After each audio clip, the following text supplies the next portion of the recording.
Blood, I don't know how you think this is gonna go down, but there's only gonna be one outcome. Trust me. Trust me.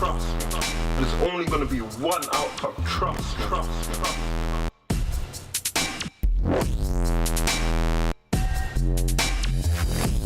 Blood, I don't know how you think this is gonna go down, but there's only gonna be one outcome. Trust me. Trust me.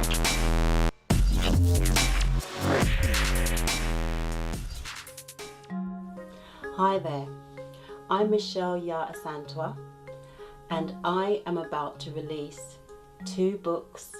The first is Elijah, a novel inspired by some experiences that I've observed over some years that involve young people, especially young boys, young African boys. The other is a collection of poems that deal with, spiritual transformation, life transformation. So these are going to be published by Way Wive Wordz publishing. But it's only going to be one outcome. Trust. He's about to finish school with one good GCSE when Elijah Lovelace becomes involved in murder. His best friend knifes a boy on the Bondley estate in South London, but when questioned by police, breaks crew code by hinting that Elijah did the stabbing. How will Elijah save himself from going to prison for being in the wrong place at the wrong time and for trusting friendship loyalties? Blood, I don't know how you think this is going to go down. Do you have to fear someone to respect them? So the first extract that I'm going to read you will be from Elijah, and that will be from chapter 2. In chapter 1, Elijah has just been involved in a murder, and he needs to find some place to go to gather his thoughts, to chill out. And the first place he can think of to go to is to Mickey, who is his uncle's friend. And so he goes there to kind of chill out a little bit and to think. So yeah, I'm going to just read you an extract from chapter 2.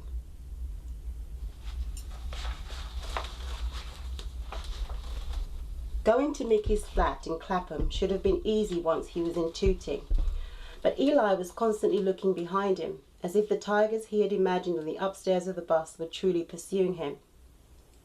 He'd fixed the hood back on his head. His fists were folded in his pockets as he briskly trekked from the bus stop near McDonald's to the one opposite Sainsbury's local. It was a shame, he thought, that Sainsbury's was closed.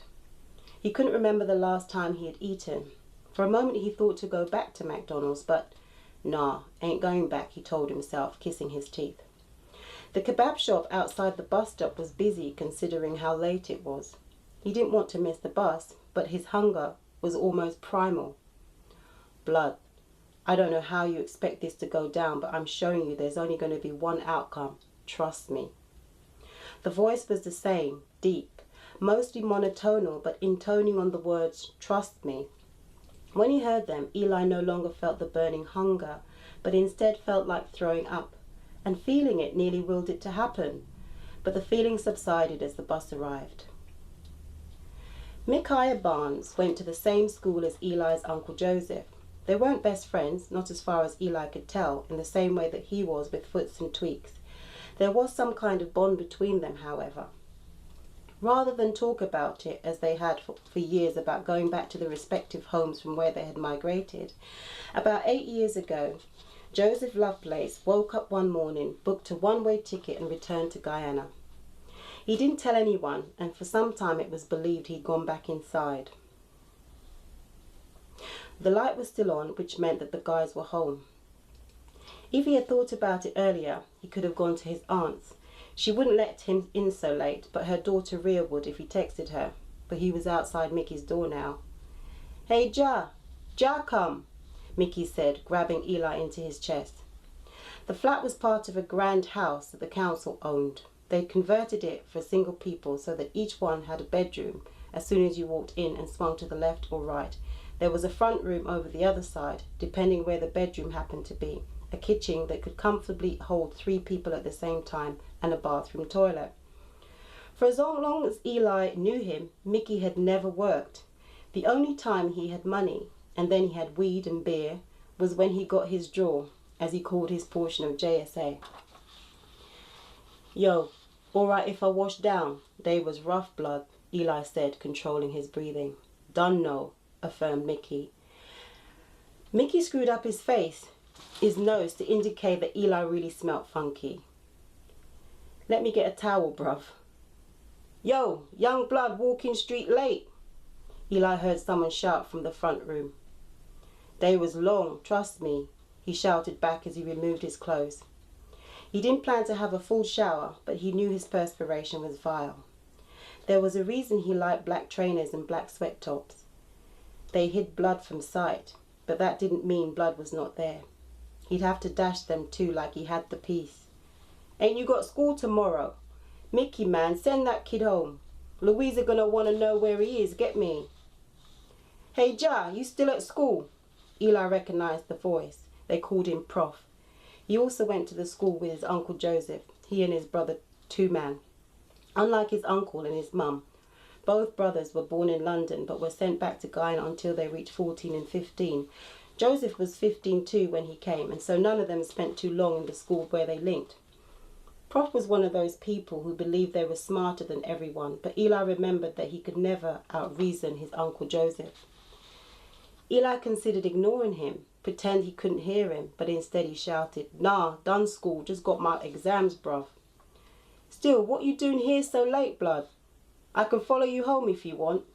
You should be at home revising then, innit? Prof, shut up. Leave the youth alone now. What the fuck you talking? Only school you went to was woodwork. Just louder, youth. That sounded to Eli like pie, but he wasn't sure. That school was only about woodwork to Ross and games. That's cause Aslet was the only fucking good teacher at that batty boy institution. Maths was cool. Weed-induced laughter relieved Eli from responding to Prof's question about why he was there so late. So you did like that fucking batty boy Courtney then? That what you trying to say? Ease up, man, ain't talking about that shit. Hey, watch. You remember the time Courtney make a move on Bo? That's what they called Eli's Uncle Joseph. So you, tell me something. What you been up to? How's your mum? How's school? How's Bo? Packed together in one smoky breath like that, Eli didn't think he was expected to answer any of those questions seriously. Everything cool, he said, thinking this might adequately answer the range. Hand the you the ting now? Prof hauled in a couple of quick puffs before handing the joint to Eli. Go easy, you. That stuff's serious, a proper brain fryer, get me? We need ourselves to think. They want us to stop thinking. You got to use your brain and think.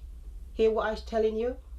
The lecture was like an irritant, but much of it evaporated with every puff Eli inhaled. Pi turned up the volume on the TV. There has been a fatal stabbing in Croydon. A 15-year-old boy has been stabbed in a gang-related killing tonight, and eyewitnesses say they saw 3 boys aged between 15 and 17 running from the scene of the crime. The boys were wearing hooded sweatshirts and are believed to be black.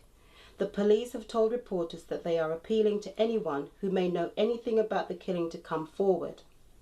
They say they will not cease their inquiries until the perpetrators have been caught. This brings the total number of knife-related killings to 69 for the year. Them you crazy, they bringing the fight to a next level. Showing you I. Don't get caught up, young blood. Keep your head down. Study. Be smart.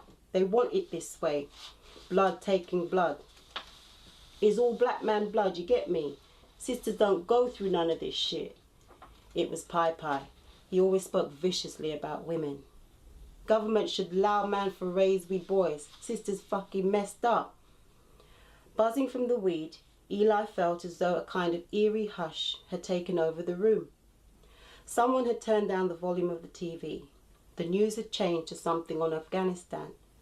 Eli wondered how long the strange quietness would last. He struggled to keep his eyes open in the stillness.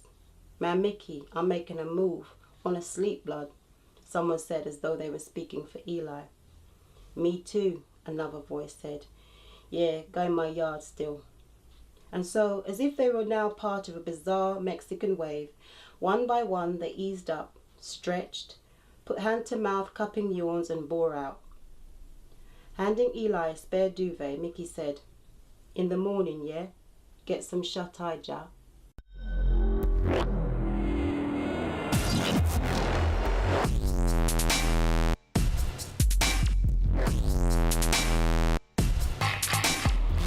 How could a boy, blessed with the name of a prophet, get caught up in murder? Could you kill someone over some random beef? How far would you go to stay loyal to your crew? Keep your eye out for the upcoming book, Elijah.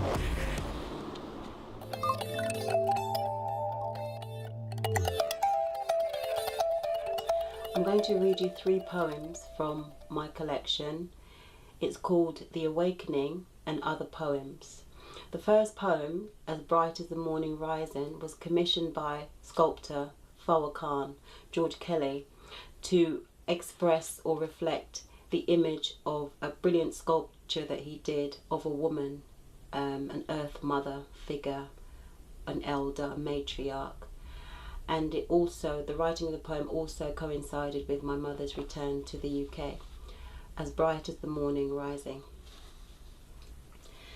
She is waiting, as all ancients do, till time turns, her borning and vibrating, from flame, from fire, a nascent beat returning and unbounded. Struggle is the particular shade of black and earth brown bolding her eyes. Chains the grooves weaving her skin. Revolution sounds her heart. She is coming, earth rendered and unwombed, hurt healing so deep scarred but unembittered. Embleming beauty, her poised lips withholding her stories and ours. An untrained sensuality, lain long and alone in the silent memory of womb. She is rising, like potent prayers bellowed from belly, from soul, to the hearts of goddesses. Oh, but she comes with that graceful gift of sweetly sown love, and brings not simple hope, but truth, spirited from the bosom of eternity, mothering, fathering life, not wars. She is rising, spirit catching spirit. She is rising with the tenderest light beaming her face. She is dawning, scenting rain, sounding something a long time lost, but now made new, blazoning heart, stirring spirits, sunning fresh blades and resplendent blooms, perfecting paths of unencountered journeys. She is rising, yielding sacred power, and I chant in the hidden secrecies of her eyes, and I cry for unity, and I call for unfolding mysteries that will take us there, to the perfecting of peace. She is coming, sounding from her heart the subtle untangling of keys.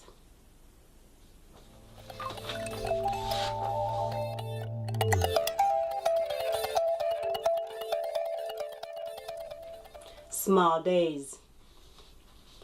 Remember Ma's crab curry? Back down trench swimming, catching shrimps to dry on the zinc rooftop against the blaze of mid-afternoon sun.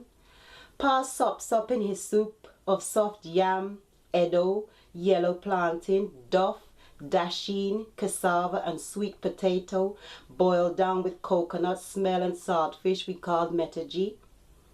Remember Pa's old man's smell? We smell sitting cross-legged, sniffing the coconut smell, mixed in with his particular smell we've always known. Incense, herbs and oils from way back when Ma and Pa's grandma and grandpa used to pray to their own gods to beat back the rain and stop the curse of their dying out children. Remember Ma's outstretched arms stretching to welcome strayed children, not of her own belly, making us share our no-meat shine rice with those who beat us bad in school. And down by the trench too, where we shouldn't walk too late in case the water people took to liking we.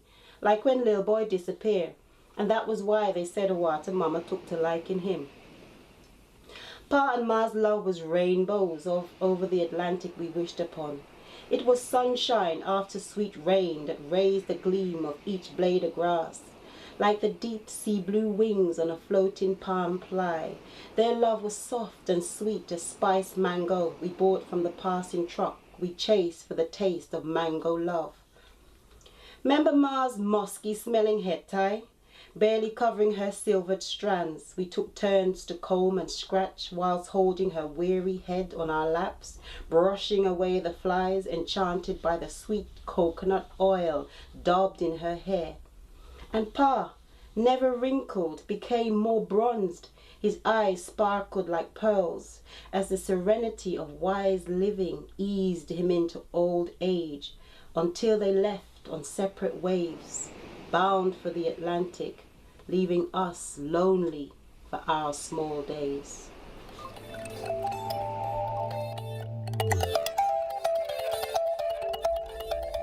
Transition for Stuart Hall. This indelicate binding of time, compelling me to rest. What presumptive knelling, as though all was achieved in the meddling. Though my body was beaten, breath wearied by the journey, my heart was not prepared for the sullen faces calling me. I embraced being back of this miserable line, and tormented in my secret place. Why have you commanded me here now, when more is needed in the kindling? Premature victories tire in new storms. This willful long sleep will lend no peace. If I could borrow many more moons, I would abide in the front line, but they would hail this vanity. So I stride toward the golden stool, knowing that what I saw and what could be is a canvas coloring more than talking theaters of humanity, of tolerance, of possibility, but celebrations of the many textured rose, curves and shades and single petals enfolded in powerful mediation, and the mauve and white wood anemone hanging together in a reservoir of unity. Oh, lend me a few more years, that I might glimpse freedom's futures. For my beloveds, I feel those better times are caressing the new horizon.